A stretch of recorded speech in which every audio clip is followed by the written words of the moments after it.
चबूतरे के पास प्रधान जी सबको बुलाते हैं। फिर प्रधान बोलते हैं, देखो भाइयों, ये तो पक्का हो गया कि ना तो दही कलुआ चुराता है, ना कलुआ की बीवी चुराती है। फिर ये दही चुराता कौन है, हमें इस बात का पता लगाना होगा। आज से हम लोग हर रात कलुआ के घर के पास छिप के रहेंगे और देखेंगे कि ये दही आखिर चुराता कौन है। उसके बाद प्रधान जी 10 लोगों को रोज रात को कलुआ के घर के पास छिपकर रुकने के लिए बोलते हैं। प्रधान जी की बात मानकर गांव वाले दही चोर को पकड़ने के लिए लग जाते हैं। लगातार 5 दिन तक 10 लोगों की निगरानी के बावजूद दही चोरी का सिलसिला रुकने का नाम नहीं लेता। थक हार कर सभी लोग प्रधान जी के पास जाते हैं। प्रधान जी, हम लोग 4 दिन से रात भर जग के चोर का इंतजार कर रहे हैं, मगर चोर कब आके दही चुरा ले जाता है पता ही नहीं लगता। गांव वालों की बात सुनने के बाद प्रधान जी थोड़ी देर तक सोचते हैं। अब मैं समझ गया, ये किसी साधारण आदमी का काम नहीं, ये एक बहुत ही शातिर चोर का काम है। चलो, आज से मैं भी कलुआ के घर के पास चलूंगा।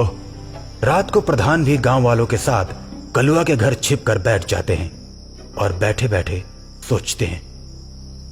चारों तरफ तो पहरा है, फिर ये चोर चोरी कैसे कर सकता है? ये जरूर किसी मायावी चोर का काम है।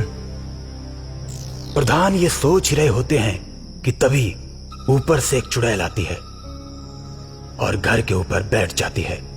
फिर घर के आंगन से अंदर घुस जाती है। चुड़ैल की इस हरकत को प्रधान जी देख लेते हैं।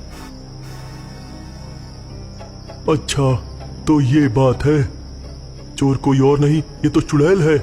प्रधान जी बिना शोर किए गांव वालों को इकट्ठा करते हैं और चुड़ैल की बात बताते हैं। चुड़ैल के बारे में सुनते ही गांव वाले डर जाते हैं। देखो, ये चोर कोई और नहीं, ये तो चुड़ैल है। चुड़ैल? हाँ, चुड़ैल। जल्दी जाओ और तांत्रिक बाबा को बुला कर लाओ, वही इससे लड़ सकते हैं। अगर हमने कुछ किया तो ये हम सबको मार डालेगी। एक आदमी तांत्रिक को बुलाने के लिए जाता है और तांत्रिक को लेकर आता है। बाबा जी, ये चुड़ैल हर रोज कलुआ के घर से दही चुरा ले जाती है और कलुआ अपनी बीवी को मारता है। चुड़ैल होकर ये दही चुरा रही है, कल तो ये हमें भी मार डालेगी। अब तांत्रिक बाबा कलुआ के घर के सामने आसन लगाकर बैठ जाते हैं और हवन करने लगते हैं। हवन करते ही चुड़ैल तांत्रिक के सामने आ जाती है। ओ तांत्रिक, तू क्यों मुझे परेशान कर रहा है? मुझे मेरा काम करने दे। यही काम है तेरा, दूसरे के घर से दही चुराना? हाँ, यही काम है मेरा। मैं दही चुराऊंगी, तू मुझे नहीं रोक सकता। चुड़ैल की ये बात सुनकर तांत्रिक अपने कमंडल से जल लेकर जैसे ही चुड़ैल पर फेंकता है तो चुड़ैल का एक हाथ कट जाता है। हाथ कटने के बाद चुड़ैल और भी गुस्से से भर जाती है। मुझे छोड़ दे तांत्रिक, नहीं तो तुझे जला दूंगी। अब चुड़ैल अपने मुंह से आग निकालने लगती है, लेकिन इस आग का तांत्रिक पर कोई असर नहीं होता और तांत्रिक बोलता है, तू दही क्यों चुराती है? जल्दी से बता दे, नहीं तो तेरा एक पैर भी काट दूंगा। ठीक है, मैं बताती हूँ। आज से 40 साल पहले मेरा दही का व्यापार बहुत बढ़िया चल रहा था।